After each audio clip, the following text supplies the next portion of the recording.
Hey, what is up, my free and powerful friend? It's October 22nd. So we're pretty far into Sober October. It's Tuesday. Hopefully, you're feeling high energy. I am sending love to anybody that may have had a little backwards momentum over the past weekend, but I trust that you guys have been practicing what we're talking about here. I know that you've been implementing the skills, the activities, the thought processes that we've gone through in the past 22 days. So, I'm Magnify Maggie. I'm the creator of the Magnify Method. It's all about alternative recovery, alternative sobriety, meaning it's not black or white.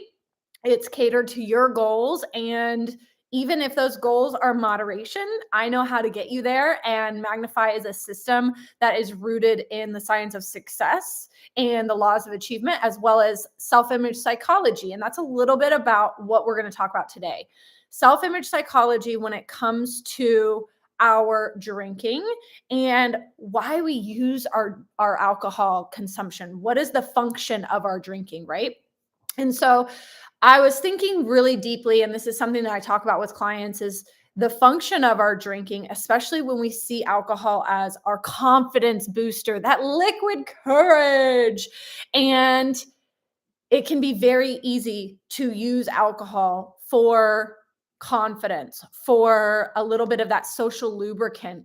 But when we really peel the onion layers back, it's like, okay, why am I not confident myself? What specific insecurities am I hushing with cocktails? Which inhibitions are lowered enough to where I feel confident to be myself or confident to say what I needed to say? This is something that I look back in my story and see as a very poignant aspect of my drinking. When I was growing up, my family was very much the dynamic of if we don't talk about it, it never happened. If we don't acknowledge things, if we don't express our feelings around the unfortunate things in our life, then they just never happened. And I think there's value to like not dwelling, but you have to learn how to express feelings, right? So when my mom would be drunk, we wouldn't talk about it. We would just act like nothing happened. When anything happened in our family, my brother passed away, we never talked about him. In fact, all of the pictures came down in the house. What was that teaching me? That was teaching me to have very high walls when it came to expressing my feelings. So anytime something negative occurred in my life, I would just suppress that. And then the moment that I had a cocktail, it was like word vomit. Here's my life story. I haven't been able to talk about my brother. I haven't been able to talk about my mom. This is what's going wrong at work. And like everything that I had bottled up that was protected by these high walls of inhibition saying, don't talk about that. It's not safe. It's not acceptable to talk about your feelings. Once I had alcohol in my system, those walls were kind of faded out. They dissipated and the floodgates were open of like, oh, let me just word vomit all over you. So in that, it was like, okay, alcohol gave me courage and confidence to speak about hard things.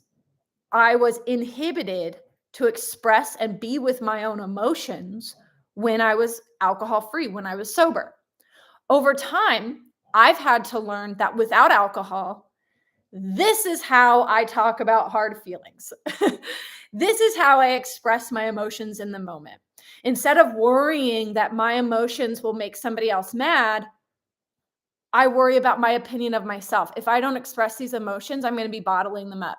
So I trust that this person that I love, that I'm coming to, is going to be able to help me through this emotional situation. That's an example of inhibitions that I had. Insecurities. If I talk about all of the stuff that's inside of me, then nobody will like me and they'll think that I'm lame and they'll think that I'm trying to ask for attention. And these were all very specific insecurities that I had. I want you to think about a time where you go out with friends and you are going to drink and you sit down at the table and there's several people, several of your friends around the table. And at first, it's just kind of like, hey, so like, how's your week going? Blah, blah, blah. And we're just kind of polite. We have our inhibitions about us, meaning that we are kind of navigating the social culture and social paradigms of like, this is how I act without alcohol, right? This is how I act when I'm sober. This is how I act to maintain these relationships. Well, then once we have a couple drinks, nothing about the table, nothing about the environment, nothing outside of us changed, but something inside of us changed. And now we're having more fun. Now we are more giddy. Now we are really brave to say what's on our heart and what's in our mind. Nothing changed outside of us. It was just that alcohol took away those walls. Alcohol lowered those inhibitions. And we hear about like alcohol lowering inhibitions, meaning like, oh, well, if you see somebody kind of talking about things they wouldn't normally talk about, like politics or sex, or, they teach us in the service industry of like how to spot somebody that's intoxicated. They have relaxed inhibitions. But inhibitions aren't just, oh, in public, I don't talk about sex, politics, or money. Like those are some very tried and true, like social things, taboos. But like what in your heart is taboo to do, to act like, to talk like? Alcohol gives you the courage, lowers the inhibitions so that you can do that thing. So if you've been harboring negative feelings about somebody at the table, but you're afraid to bring it up because of conflict, and I don't want to attract conflict and I don't want people to be mad at me, well, then with alcohol, all of those things are going to lower. So you're going to be more brave. You're going to be more conflicting. You're going to be more aggressive, maybe even if this is stuff that you've suppressed for a really long time. So when you're thinking about like, what is alcohol doing for me in the confidence realm? What exactly am I lacking confidence in? Know that it's not normal for a human being to not possess confidence. As babies, we were all born perfect. We were all born confident. We were all born with natural gifts and talents and abilities and authenticity. We were all born with these things. But somewhere along the way, we were conditioned that when we talk, we sound silly, or we shouldn't, got these things coming through, that we shouldn't act a certain way in public, that, it's taboo to talk about certain things. So along the way of our lifetime, our big shiny light within us gets overcast and shadowed, and we become afraid to be ourselves, but in very specific areas. So it's not just natural for you to not feel brave enough to be silly or let loose or be authentic. It's not natural for you to be so guarded that those things can't come forward. But when we're just always thinking about alcohol as the confidence booster, it's really easy to forget that like confidence isn't just one blanket over everything. Confidence is one blanket over each thing individually, and you have to practice each thing, right? So if I am not confident that I can have fun or laugh and be silly when I'm out without alcohol, if I'm not confident that I can do all of those things without alcohol, that's probably an indication that I am nervous that people would think that I'm silly and not take me seriously. I would be nervous that people wouldn't like me. That was a really big insecurity of mine. Whereas now that I'm alcohol free 360 days of the year, it's okay for me if somebody else doesn't like me because I like myself. So if I don't like myself, I'm probably going to drink to overcome that insecurity. And then all of a sudden, I don't care if everybody else likes me. I'm just going to be me. I'm going to be me. Doesn't that sound familiar of like drinking endeavors? It's like, oh, I did things that I would never have done last night, but I was just being me. I had those inhibitions lowered, right?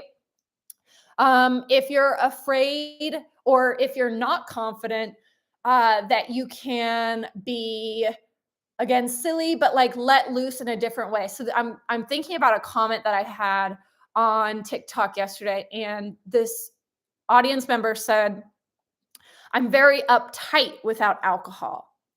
So I drink to have fun." So what is uptight? What's maybe an insecurity there? If we are uptight, we are very guarded. We're very conservative with what we speak. If we're uptight, we're probably very afraid that if we let loose, then people will not think we are worthy. So that's a worthiness insecurity. If we are very uptight, we probably think that we have to be perfect, which is another worthiness insecurity. So this is all very intricate and complex. And this is why I think a lot of people tend to say that they're in recovery forever, because you're going to continue to find these things. I don't necessarily consider myself in recovery. I feel like I'm recovered, but I'm still learning more about the insecurities that I used alcohol to overcome. So mine were insecurities around talking about my feelings, insecurities around being playful and being silly, dancing, singing karaoke. And for this, I look back at my childhood, can do the same with a lot of clients and probably you as well. Um, and as a kid, I grew up very fast. I had to take on very adult responsibilities at a young age. So I never really learned to play. I mean, I played a lot. That was kind of my escape, but like the play had to end. So I kind of forgot how to play, so to say. And so I used alcohol to play. I used alcohol to be exciting and have that adrenaline and have that spice of life. But I realized without alcohol, I just need to go play. I need to not be worried about what other people think about me. Oh, I'm an adult. If I swing on this swing set, people are going to think I'm silly. Oh, I'm an adult. If I go and I'm not drinking, if I go sing karaoke, people are going to think I sound horrible, blah, blah, blah. Well, with alcohol, none of those things mattered. But without alcohol, you just have to practice these things. You have to practice talking to people. You have to practice being yourself, being authentic. And even if you're pressing on a terror barrier as you're doing that, you're sitting at a table, you're speaking your authentic mind without alcohol, your authentic thoughts, unfiltered. The first few times, it's going to feel like your heart is going to pump out of your chest because your nervous system is literally not used to this stimulation without alcohol. But once you do it a few times, you realize that the earth is not going to crumble around you, that your life is not in shambles because you acted yourself here at this public place without alcohol. You realize that it's not as scary as you thought. And actually, everybody at the table's in their heads. That's why they're using alcohol. But me, I'm here being myself. You do that a few times with the awareness around which inhibition, which confidence area you're building, you're going to start to realize you don't want to use alcohol anymore because that's just a really fake shortcut to being yourself that comes along with health issues, anxiety, depression, all of those things. So I want to encourage you to figure out what that feeling is behind the I need the liquid courage. I need the confidence. Is it the insecurity that people won't like you, insecurity that people will think you're dumb, insecurity that people will think that you're unworthy, people will think you're not perfect? What are these expectations that you're placing upon yourself and assuming that other people are going to believe about you? Those all come from trauma wounds. Those all come from some sort of childhood experience, neglect, isolation, maybe even as extreme as abuse. So those all come from these really significant experiences in childhood, but we might not be able to connect the dots. This is the kind of map that I love to connect the dots with my clients, because it changes everything. When you stop putting the focus on alcohol and start to do this inner work, when people talk about inner work, this is the inner work we're talking about. What are my specific insecurities? Most of us using alcohol to numb, escape, all of us using alcohol to numb, escape, soothe. We're insecure people. So we just have to build confidence. We just got to do that. So go back to confidence part 1, where we talked about self-esteem, building confidence, and then listen to this one again and keep challenging your mind. When I have the desire to drink, what insecurity am I trying to tend to? When I have the desire to drink, when I have the automatic reaction to drink, what subconscious inhibition is being triggered right now? What subconscious insecurity is coming to the surface? Become aware of that and you are unstoppable. And with that, if you become aware of those insecurities and you naturally fill those gaps, you naturally become more confident, then you're going to have a more positive discernment around alcohol if you choose to drink it down the line. Because I have worked so much on my personal confidence, really tackling these deep-seated perfectionist insecurity, worthiness insecurity. Will people think that I'm silly? Will people judge me? All of these, since I've tackled those inhibitions, those insecurities, I can have a drink and it doesn't necessarily have a job anymore. So I don't need more than one. I'm doing the work on my own, so the alcohol becomes like a nice bonus here and there on very special occasions, but it really doesn't have a function because I'm doing that myself now. And you can too. Trust me. I see it happen with my clients every day. Magnify Method members are doing it. Oh my gosh, it's so beautiful to see.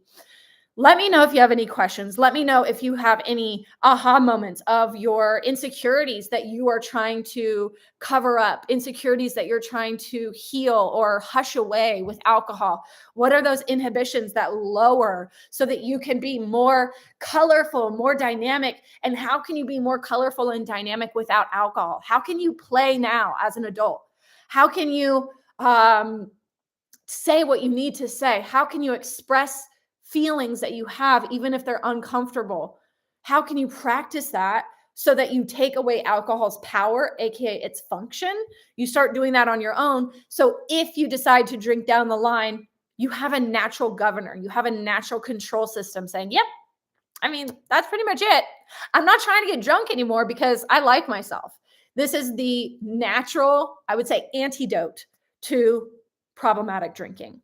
I'm here for you. Let me know if you need any help. Let me know how you are feeling about this lesson today. Drop a comment, email me, reach out on Instagram. I'm at Magnify Maggie. Let me know if you have any topic requests for the future. And follow the links in the description of this live stream. We've got the Magnify Method course and community linked first. One-on-one VIP coaching if you want a more personal, high accountability program. I only take a few clients per month so that I can really devote my attention to them and have them, like when I get off, I'm going to have private messages. Yep. I'm going to get back to them. Check out the one-on-one application. Check out the nutrition guides, the habits for happiness guides, all linked below this live stream episode.